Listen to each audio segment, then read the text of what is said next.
Zerg versus Zerg here. I was thinking they're probably going to put either Life or Biel, so that's why I put you out here. It's a lot of pressure on SoulKey, and in Zerg versus Zerg in important ace matches, sometimes he chokes. He has before, and he does look a little nervous. You can look at his face. He's like bouncing up and down. Takes a deep breath. I think he lost most notably in an ace match to DRG in the Zerg versus Zerg. Life's just over here. He's like drinking a coffee or something, like picking his pimples, something like that. I don't know what's going on. He's like, what am I doing after this match anyway? Yeah. He looks really calm though, to be more serious. Like he looks ready to take this match. So Life never gets nervous, never gets stressed out in the booth. Oh, he has so much experience, especially overseas. I mean, he's been in all sorts of situations. And ace match is a totally different situation than just a normal best-of-1 match here at Pro League. Yeah, absolutely. Well, the last thing to put in mind here is that the map is merry-go-round. Let's jump into the ace between SKT and Incredible Miracle.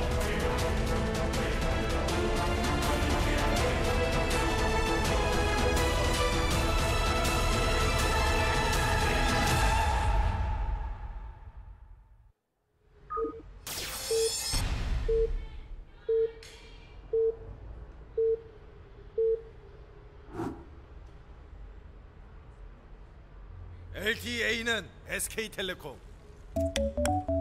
Down here in the south in the red for SK Telecom T1, the Zerg player, it is SoulKey. And his opponent to the top right in the blue for Incredible Miracle. Also technically a StarTale player. It's Life. DreamHack champion won a Zerg versus Zerg in order to do so. And yeah, beating Impact. Yeah, Impact. Really great match there. Impact, who then also beat Jaedong previously in order to get there, so obviously showing his Zerg versus Zerg skill. And look at this. SoulKey saving up the minerals, and we're going to see a 9-pool. You think he's going to 9-pool Baneling, Moonglade? He could very well. We'll have to wait and see exactly what he's going to go for. I mean, it could be just kind of like a hatch cancel sort of 9-pool. But generally, we just about always see 9-pool Baneling. And because it is a 3-player map, it's much easier to scout. You only need to scout with Overlords, so you'll always get the path right for Zerglings. And we still see no gas, so it looks like it might be just a gasless 9-pool. Yeah, starts to look that way. Maybe. Just heavy on the links. Yeah. Okay, there's the extractor. Let's see if it cancels it. Cancels it? Does cancel it, so yeah. So it's going to be economic. It's going to be kind of like just pretty much trying to cancel that natural.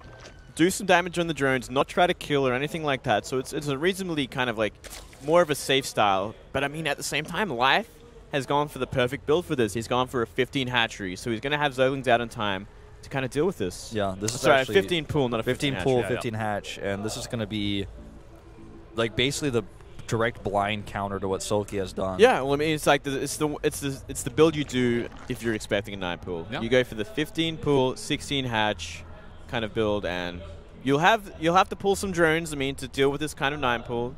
SoulKey does take a gas now for reals. Very late gas, so I don't think it's going to be like a Baneling gas though. It's going to be like a delayed speedling. So he's going to try and take map control, trying to delay that natural again after he delays it this time. After he cancels it.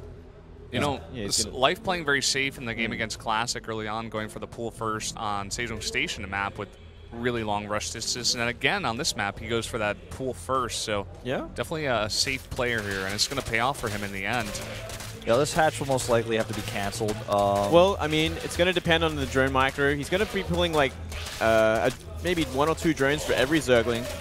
And while he like makes he's actually I think he's just going to let it go. Yeah, he's not pulling. Yeah. He's not pulling our legs either. Wah, wah, wah. Well, yeah, as more Zerglings pour in here, he's gonna cancel. He's gonna let it go. Oh. Yeah. So now he's gonna really just focus on defending his main base, kind of drone up from there, use his queen as defense. He has gas. It's a little bit late, but he still has it. Yeah. I mean, it's kind of like the same. Yeah, well, it is a bit late for sure. His speed's going to be very delayed. Notice the spawning pool placement here, by the way, guys, for any new players or even Master League players. For both of these players, they're at the same exact location next to the gas where you could wall off with the queen so your queen can't get surrounded. Just a really cool place to put your spawning pool if you're like, in a lower league or you're trying to become like, closer to pro level. That's definitely something you could do to improve your Zerg versus Zerg. Now, this base, he will protect the drone, and even with like a right click on that, the build time is just too fast, and he's got the queen down here. He's not going to be able to get that hatch. Yep. So actually, as it turns out, both players fairly even here. Fairly even, but we do see a much faster Zergling speed and a Baneling nest for SoulKey. So what he's going to do, he's going to follow up with Speedlings and Banelings and try and cancel that natural again, trying to continue to apply pressure. Yeah, SoulKey has like this extra opportunity to harass that you know, Life does not have. Life knows this too. That's why he started the spine crawler up here on the high ground. Yep. Very, very smart spine crawler. He's going to need that. Well, speed is about to finish here. Notice that SoulKey was drawing the Zerglings of Life way out onto the map in hopes of drawing them out when that speed finished, but Life very smartly pulls back, and now he has the defense of those 2 queens and the spine crawler coming up. Yeah, he's actually got great defense for this with those extra queens. Going to have a 4th one out soon. So as long as he doesn't take 2 terrible Bane hits, gets his spine crawler onto the low ground, he could very well defend his natural. Yeah. Now, let's see. The queens here, warding him off. I don't know if he's even really going to commit to this actually anymore. I think he might just like poke a little bit, but not actually make any Banelings at all. Because he sees like, all right, you've got the queens, you got the spine up. Yeah, it goes to lair. I like this a lot better. Yep. I mean, he saw the 4 queens, so maybe he's even thinking like, hey, like, could this guy be like, oh, well, he sees the Speedlings now, so he knows for sure that he went for gas. But yeah, kind of a strange opening. No 3rd base for SoulKey just yet, though, so he doesn't have to worry too much about these Zerglings on the map. We're hidden over here in the corner. May be able to get a couple of drones. 2 drones. Yes. Nice. So, I'd say it's worth it, but the big concern for Life now is he has no lair tech, and he's not aware of this fact yet either, how behind he is in lair, and he may decide to just go ahead and plant a 3rd base. That'll be one way he could catch up, but he needs to do something. He needs to do one of the 2 pretty soon, or he's going to find himself behind in both facets. Yeah, for here, I mean, we only see 2 gas so far for SoulKey, so I'm not entirely sure. Oh, we are going to see the mutas. We're going to see Spire go up. That's pretty weird. So very fast mutas with the delayed 3rd and 4th gas, so not too many mutas are going to be out in time. But it could very well help out when delaying the 3rd base. One of those Zerglings almost slipped into the main base there. The spine crawler just poke its head out and kill it. We haven't seen any sort of, we finally see some buildings go down full life, so it is going to be the Roach style with a couple of extra queens that could really help against Mutalisks. If he continues to make queens, or if he kind of gets an idea of the Mutatech en route, he could very well make more queens and kind of secure a 3rd base or be aggressive. Oh, boy. Oh, that Baneling hit. That Baneling hit. There's no way he's going to scout anything here. Yeah, the thing is, here's something to note, though. Let's see how Life responds, because seeing the wall at the top of the ramp can oftentimes be a big tell on what your opponent is doing. If he has no Evolution Chamber, no Roachborn there, is he really hiding that in the main base? That's pretty unusual. So he might sort of have an idea now about what he's up against. We'll see how he responds. Going into 1-1 and the Roach speed, obviously, for now. Yep. I mean, still no spores, still no extra queens, still no 3rd base. And these Zerglings are around on a bunch of these queens, but the transfuse, of course, does go down. But, I mean, that's a great opportunity there. If you can get rid of the queens, or even some of the queen energy for these mutas so they can come in and do some better harassment, definitely a great move there. Can you check Moonlight to see if he actually saw that Spire? I think he did, but I'm not 100% sure. Well, he starts 3 spores, so... He saw it. He saw it. He's got a changeling in there for sure. Oh, yeah, changing in there. Okay. So 100% aware. And this really hurts SoulKey quite a bit, because now Life already has got like really good tech coming out. He's got the spores set up. He has what he needs to secure his 3rd base. Yeah, I mean, the aim of the game here is if you can get these mutas and Zerglings to cancel this 3rd base, because the more you delay the 3rd base stuff, the further ahead you're going to get, and the easier it is going to be to transition into the Roaches after the Mutalisks. Yeah. So, like, yeah, from here, it's all about that 3rd base, and if he can stop it, or even if he can just do some damage. But there are 4 queens out that could really, that could pretty much fight off this amount of mutas. They have so much energy as well. They've been saving it up for so long. The transfuses they can't transfuse the hatch until it's finished, though. Important to note. And Ling's running over here as well. Got that Spore Crawler. Yeah, doing a little bit of damage, killing 1 drone, kind of just dying out. Could have ran it into the main and maybe spoiled some banelings somewhere. This is a cool move to actually snipe an extractor, but he's not able to get it. It's actually one of the best moves for sure. Oh, eating some shots on that Spore, loses another Muta. And I don't think he's going to get this hatch. There's just too many Queens of Transfuse energy. He doesn't have any Lings with this as well. If there was a big bunch of Lings that were going for that, it could definitely take out the third, but... And one of the really important things to note here is that he has not scouted any drones in this third base at all, so he knows for sure that it's pure roaches being made here. So he has to start making his own roaches, which he has been doing, as well as droning up the third base to 9 drones. So he is ahead economically. All he has to really do now is like hold off any sort of roach pressure. And then transition himself. Yeah, just start trying to catch up and upgrade. Start trying to, transition into that roach death ball. And from there, he should be ahead. Well, let's see how Life wants to play this, because like you said, he may decide to go for a roach push. You know, that's what SoulKey has to be scared of with the upgrade advantage. Maybe if he tries to hit like a 2-2 timing or something, that could work out for him. On the other not hand, a whole lot of answer for these Mulas right now. Yeah, SoulKey's the one being aggressive right now. He's actually fighting head up here with the upgrades not in his favor, but he does have the Mutalisk to help, but I feel like with all those Queens to support, especially with the Transfuses, it's just way too much for him to deal with, especially with the Spine Crawler there as well. I think he was hoping to get a pick off on some of those roaches where the Queens weren't around, and he could start to take an engagement like that. Yeah, I mean, if he can get the Queens with those roaches, that's also a huge thing. And we see some harassment. Few drones going down in SoulKey's third base, but I mean, while SoulKey was doing that sort of engagement, pressuring Life and forcing out more roaches, he was droning up his third base to the point where he's got 6 gases now going into an infestation pit. Could see infestors from here, actually. Yeah, I don't think we're going to see Swarm Host. This isn't Europe. No. And there's the Spore Crawler, I mean the pathogen glands upgrade being researched. No, that's a Locust upgrade. Oh, well, both of them. Oh, both of them, yeah. Wow, I think this is the first time we've seen Swarm Host in ZVZ in Korea. Swarm Host from SoulKey. It's going to be pathogen glands from Life. The focus on the hatchery here, but again. again. So low. He could actually bring his mutas back. Yeah, actually, and he's got a second wave of roaches, too. Oh, but there's so many Queens with, like, full energy. So going for the spawning pool, interestingly enough.